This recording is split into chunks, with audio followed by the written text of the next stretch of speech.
খুলনার দিঘলিয়া উপজেলার গাজীরহাট ইউনিয়ন বিএনপির দ্বিবার্ষিক সম্মেলন ১৯শে মে সোমবার বিকালে আনন্দমুখর পরিবেশে গাজীরহাট ফুটবল মাঠে অনুষ্ঠিত হয়েছে। উক্ত সম্মেলনে উদ্বোধন করেন দিঘলিয়া উপজেলা বিএনপির আহ্বায়ক সাইফুর রহমান মিন্টু।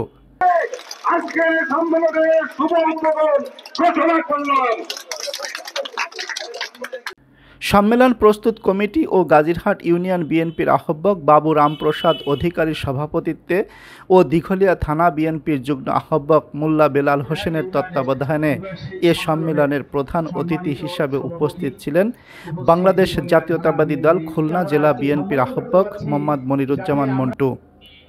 প্রধান বক্তা হিসেবে বক্তব্য রাখেন বাংলাদেশ জাতীয়তাবাদী দল খুলনা জেলা বিএনপির সিনিয়র যুগ্ম আহ্বায়ক অ্যাডভোকেট মোমরেজুল ইসলাম। বিএনপি ও অঙ্গ ও সহযোগী সংগঠনের নেতাকর্মীরাও বক্তব্য রাখেন এই সম্মেলনে মনিরুজ্জামান মন্টু উপস্থিত হয়ে জাতীয় পতাকা ও দলীয় পতাকা উত্তোলন করেন। পরে রঙিন বেলুন ও শান্তির প্রতীক কবুতর উড়িয়ে মঞ্চে বক্তব্য প্রদান করেন।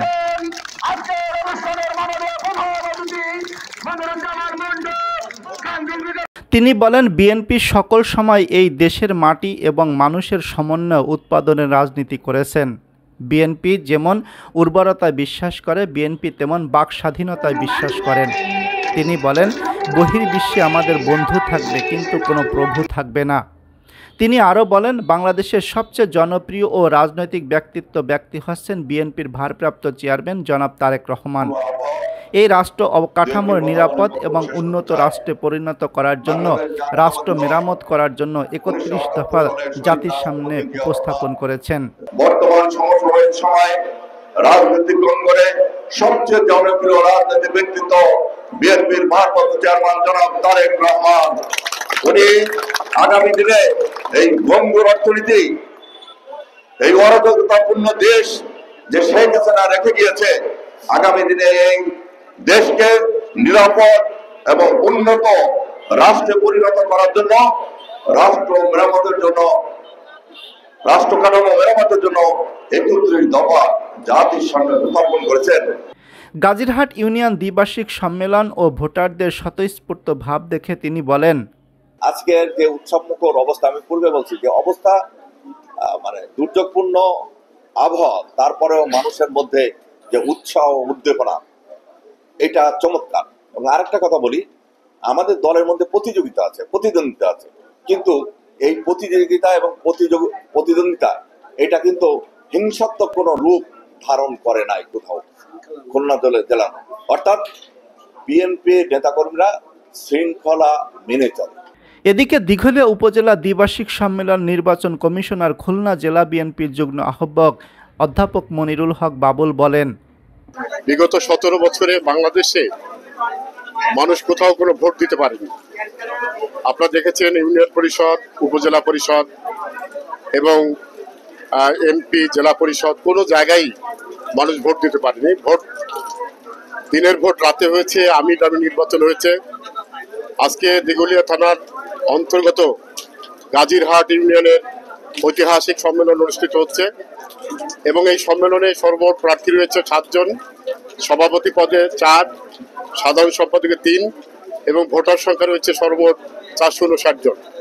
আমরা লক্ষ্য করছি ব্যাপক উৎসাহ উদ্দীপনার মধ্য দিয়ে মানুষ আজকে ভোট কেন্দ্রে এসেছে। আমাদের তারেক রহমান, তিনি বাংলাদেশে গণতন্ত্রের জন্য গত 17 বছর লড়াই করছেন।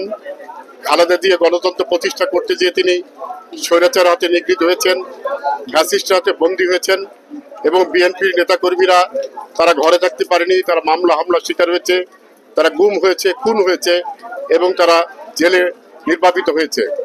সবকিছু পরেও বিএনপির নেতাকর্মীরা এবং এদেশের জনগণ তাদের ভোট অধিকার থেকে কখনোই সরে যায়নি। সাংবাদিকদের বিভিন্ন প্রশ্নের জবাবে জাতীয় নির্বাচন নিয়েও কথা বলেন এই নেতা। ইতিমধ্যেই বাংলাদেশের মানুষ অনেকটা অস্থির হয়ে পড়েছে, কারণ বাংলাদেশ গণতন্ত্রের জন্যই বাংলাদেশ প্রতিষ্ঠিত হয়েছে। 70 নির্বাচন, 71 স্বাধীনতা, 90 গণঅভ্যুত্থান এবং সর্বশেষ এই 24 গণঅভ্যুত্থান, সবকিছুর মূলে কিন্তু বাংলাদেশের ভোট। যার ফলে আমরা প্রত্যাশা করি যে ডক্টর ইউনূস প্রধান নির্বাচন কমিশনার খুব তাড়াতাড়ি বাংলাদেশে নির্বাচন দিয়ে দেবেন। সম্মেলনের দ্বিতীয় পর্বে গাজীরহাট ইউনিয়নের 9টি ওয়ার্ডে দলীয় ভোটারদের মাধ্যমে নির্বাচন অনুষ্ঠিত হয়। এ নির্বাচনে সভাপতি পদে 4 জন প্রার্থী প্রতিদ্বন্দ্বিতা করেন: মুকিত মীর, তায়েজউদ্দিন, কুবাদ মুন্সি, মুকুল হোসেন।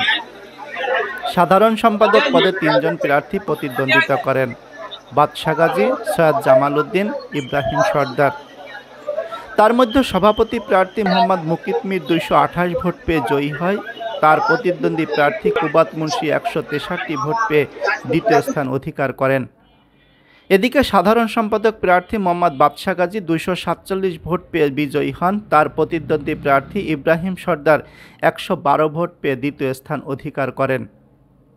এদিকে গাজীরহাট ইউনিয়ন বিএনপির দ্বিবার্ষিক সম্মেলনের সমাপ্ত হওয়ার মধ্য দিয়ে শেষ হলো দিঘলিয়া উপজেলার 4টি ইউনিয়ন বিএনপির দ্বিবার্ষিক সম্মেলন। তবে গাজীরহাট ইউনিয়নের নবাগত নির্বাচিত সভাপতি ও সাধারণ সম্পাদক দীর্ঘ 17 বছর পর দায়িত্ব পেয়ে দলকে কতটুকু সুসংগঠিত করতে পারবে সেটাই এখন দেখার বিষয়। আমরা প্রমাণ করব জাতীয়তাবাদী দল, আমরা ঐক্যবদ্ধ, আমরা তারেক রহমানের সৈনিক। মনিরুল ইসলাম, সংবাদ বাংলাদেশ।